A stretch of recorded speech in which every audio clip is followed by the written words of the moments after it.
Magandang araw! Ang gagawin ko po ngayon ay ang paglinang sa kahutukan. Narito po ang mga pamamaraan. Una, bagyang ibaluktot ang katawan sa harap sa pamamagitan sa pagdikit ng dalawang sakong ng paa. Abutin ang mga kamay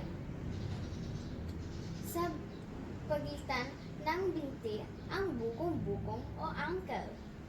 Ikalawa, abutin ang mga kamay sa harap ng mga bukong-bukong. Ikatlo, manatiling nakahawak ang mga kamay sa harap ng bukong-bukong sa ayos ng sakong ng paa. Panghuli o pang-apat,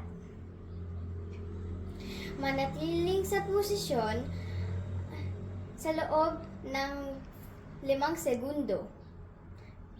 Yun lamang po. Paalam!